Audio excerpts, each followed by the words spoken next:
নমস্কাৰ সকলোকে স্বাগতম নাইছো মুক্তকণ্ঠ 24/7 অসমলৈ আৰু এই মুহূৰ্তত দিবলৈ ওলাইছো কৰোনা ভাইৰাছৰ সবিশেষ তথ্য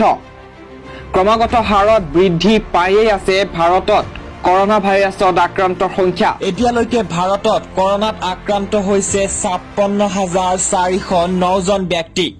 আৰু ইয়াৰ পৰা সুস্থ হৈ উঠিছে ১৬,৭৯০ গৰাকী লোক কৰোনাৰ কবলত পৰি সমগ্ৰ ভাৰতবৰ্ষতে এতিয়ালৈকে মৃত্যুমুখত পৰিছে ১৮৯০ গৰাকী লোক আনহাতে এতিয়াও ভাৰতবৰ্ষত সক্ৰিয় হৈ আছে ৩৭,৭২৫ জন কৰোনাত আক্ৰান্ত ৰোগী যোৱা ২৪ ঘণ্টাত ভাৰতত আক্ৰান্তৰ সংখ্যা হৈছে গৈ ২,০০০ জনৰো অধিক আৰু এই সংখ্যা দ্ৰুত গতিত বৃদ্ধি পাই আছে সেইবাবেই এয়া এক ভয়ানক তথ্য সকলোৰে বাবে আনহাতে যদি আমি অসমৰ কথা ক'বলৈ যাওঁ অসমত এতিয়ালৈকে কৰোনা ভাইৰাছত আক্ৰান্তৰ সংখ্যা বৃদ্ধি পাই হৈছে গৈ ৫৩ জন ইয়াৰে ভিতৰত ৩৪ জন ইতিমধ্যে সুস্থ হৈ উঠিছে